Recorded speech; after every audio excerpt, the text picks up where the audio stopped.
हाय, hello. मी प्रियंका आणि आजच्या नवीन व्हिडिओमध्ये मी सगळ्यांचं मनापासून स्वागत करत आहे.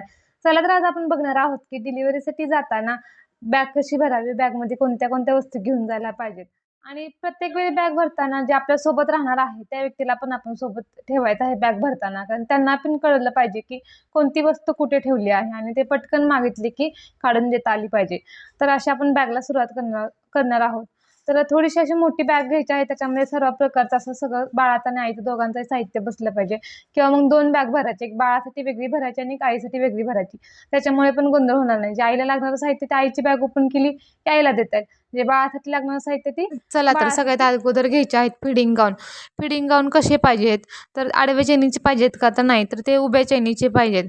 त्याच्यामुळे काय होतं, बाळाला व्यवस्थित आपल्याला पाजता येतं किंवा माणसांमध्ये किंवा त्यानंतरनं घरामध्ये किंवा हॉस्पिटलमध्ये आपल्याला बसता येत नाही. तर अशा वेळी आपल्याला व्यवस्थित असं चेन ओपन करून त्याला पाजता येतं किंवा एक साधा स्टोल जरी अंगावर घेतला तर ते होऊन जाते. त्यानंतर दुसरी गोष्ट घ्यायची आहे स्टोल, की जेणेकरून आपल्याला व्यवस्थित पांघरून घेता येईल आणि त्याच्यामुळे कोणी व्यक्ती समोर असल्या किंवा काय असलं तर आपल्याला पाजायला बाळाला तिसरी कम्फर्टेबल वाटेल, महत्त्वाची गोष्ट अनकम्फर्टेबल म्हणजे वाटणार नाही. सिप्सची बॉटल म्हणजे स्ट्रॉची बॉटल, जेणेकरून आपण सिप असं पाणी पिऊ शकतो आणि आपलं हायड्रेशन हे मेंटेन करू शकतो. ज्यावेळेस डिलिव्हरी होते त्यावेळेस खूप सारे हार्मोनचे चेंजेस होतात आणि त्यानंतर घ्यायची आपल्याला आहे खूप स्लीपर. डिहायड्रेशन होतं. आपल्याला काउंटरपासून बेडपर्यंत किंवा बेडपासून टॉयलेटपर्यंत जाण्यासाठी एक चप्पल स्लीपर हवी, कारण ती न घसरणारी अशी व्यवस्थित घ्यायची आहे. त्यानंतरनं घ्यायचे आहेत सॉक्स, कारण जर तुमची डिलिव्हरी पावसाळ्यामध्ये किंवा थंडीमध्ये झाली तर थंडी खूप असते, त्यामुळे अंगठ्याचे सॉक्स घ्यायचे आहेत, जेणेकरून ते स्लीपर पण तुम्हाला वापरता येईल. त्यानंतरनं घ्यायचं आहे टॉवेल. टॉवेलने काय होईल की तुम्ही तोंड धुतलं किंवा त्यानंतर हातपाय धुतले तर ते टॉवेलनं आपल्याला पुसता येण्यासाठी आपला स्वच्छ असा धुतलेला टॉवेल घ्यायचा आहे. त्यानंतरनं हेअर बो घ्यायचा आहे. पहिलं तर कसं हेअर बोचं का पाहिजे, कारण की आपले केस अस्ताव्यस्त झाले असतात, केस विंचरायला वेळ नसतो की आपण झोपून राहिलो असतो, त्यामुळे ते व्यवस्थित केस असे वरती बांधता यावे त्यासाठी हेअर बो घ्यायचा आहे. एखादा क्लच ठेवायचा आहे सोबत. त्यानंतरनं आपला टॉयलेटरी पाऊच भरायचा आहे. त्याच्यामध्ये काय काय घ्यायचं आहे, आपला ब्रश, जे आपली रेग्युलरची कोलगेट आहे ती घ्यायची आहे, कारण दुसरी कोलगेट जर आपण वापरली तर आपल्याला तोंड पण येऊ शकतं, कारण की हॉर्मोनल चेंजेसमुळे आपल्या शरीरामध्ये पण खूप सारा बदल झालेला असतो. त्यामुळे ती जी आपल्याला हवी आहे तीच घ्यायची आहे. त्यानंतरनं सोप घ्यायचा आहे. तर तिथं अंघोळची सोय असेल तर तुम्ही छानपैकी अशी अंघोळ करू शकता. त्यामुळे सोप आपल्या आवडीचा जो छोटा आहे तो एक छोट्या पाऊचमध्ये ठेवायचा आहे. त्यानंतरनं तिसरी गोष्ट येत आहे फेस वॉश. फेस वॉश कसं तुम्ही इव्हनिंगच्या टायमिंगला वगैरे किंवा सकाळी उठल्यानंतर आवरलं, अंघोळ नंतर करायची असेल तर तुम्ही अगोदर फ्रेश होऊन फेस वॉश वगैरे करू शकता, जो तुम्हाला आवडतो तो.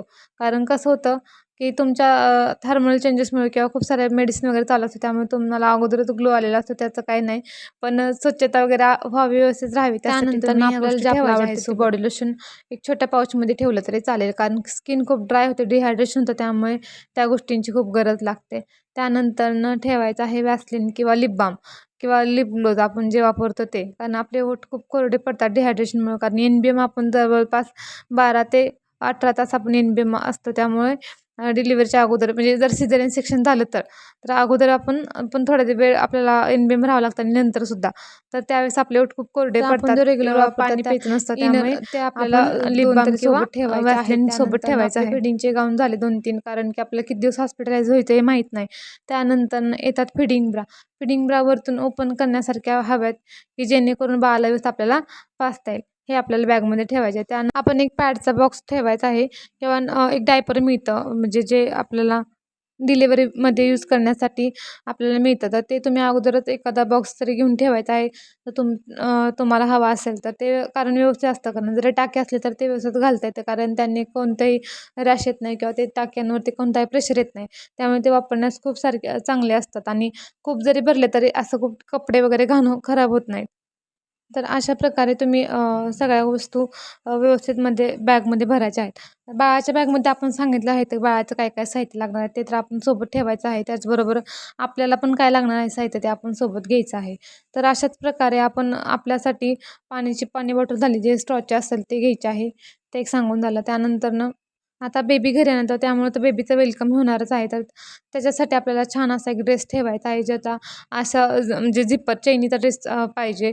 कारण की जर तुम्ही रस्ता म्हणजे हॉस्पिटलपासून घरापर्यंत येण्यासाठी खूप वेळ असेल किंवा अंतर असेल, तर मध्येच बाळाला जर भूक लागली, बाळ रडायला लागलं, तर त्यालासुद्धा व्यवस्थित पाजता येईल. अशा प्रकारे तुमच्याकडे एक ड्रेस हवा आहे सुंदर असा, तो घेऊन यायचा आहे आपण. आणि जर तुम्हाला गरम पाणी वगैरे म्हणजे पाहिजे असेल तर एक थर्मास ठेवायचा आहे बॅगमध्ये.